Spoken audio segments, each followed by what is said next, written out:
Prezantimi I draft raportit mbi progresin e Shqipërisë drejt antarësimit të Bashkimit Evropian në Komisionin e Jashtëm të Parlamentit Evropian u zhvillua mes toneve kritike dhe debateve të forta politike. Kryetari I komisionit, eurodeputeti gjerman David McAllister, nënvizoi se vendi ka bërë hapa përpara, por ende ka shumë punë për të përmbushur standardet e kërkuara për antarësim. Teksa Shqipëria ka hapur negociatat, ne mbështesim Ecurin. Shqipëria duhet të punojë edhe më shumë në kohën kur vendi hyn në një fazë të rëndësishme. Procesi është I bazuar rreptësisht në bazë merite mbi kriteret e Kopenhagenit. Miratimi I legjislacionit nuk është I mjaftueshëm, duhet ndryshime konkrete dhe implementimi I tyre. Protestat e dhunshme nuk janë të pranueshme në një shoqëri demokratike. Raportuesi për Shqipërinë, Andreas Schieder, ngriti shqetësime për klimën politike në vend, duke përmendur dyshimet për blerje votash, mungesën e bashkëpunimit mes palëve dhe radikalizimin e debatit politik. Klima politike nuk është më e mira e mundshme. Ka shqetësime në lidhje me zgjedhjet, për dyshime për blerje votash, por gjithashtu ka shqetësime në lidhje me bashkëpunimin politik, radikalizimin e politikës, sidomos javët e fundit ka pasur një radikalizim të fortë për ta bërë politikën në rrugë dhe jo në sallën e parlamentit. Korrupsioni mbetet shqetësim I madh që kërkon zgjidhje. Prioriteti tani duhet të përbëhej dhe mbyllja e kapitujve të negocimit me ndryshimet konkrete. Objektivi për 2027 është shumë e arritshme.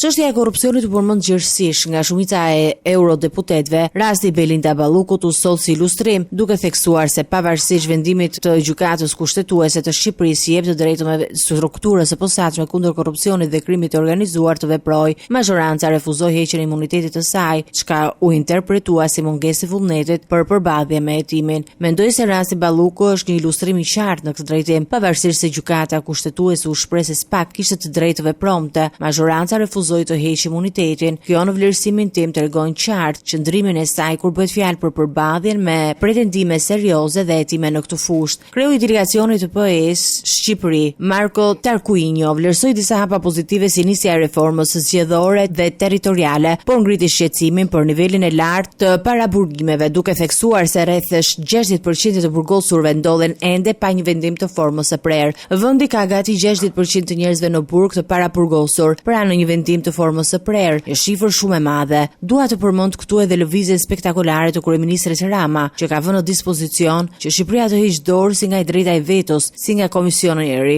Kjo mundësi na mëson për bujarin që na shërben edhe ne të gjithëve këtu brenda. Ndërkohë, eurodeputeti bullgar kërkoi që institucionet e drejtësisë, përfshirë SPAK, të veprojnë të pavarura dhe pa presion politik. Ai theksoi se hetimet përfshin ato ndaj zyrtarëve të lartë duhet vijojë pa ndërhyrje dhe as zbatimi I ligjit nuk duhet të jetë selektiv. Raporti për Shqipërinë pritet të rikthehet për diskutim nga mesi I muajit të ardhshëm, ndërsa eurodeputetët kanë afat deri në 12 mars për të paraqitur amendamente të mundshme.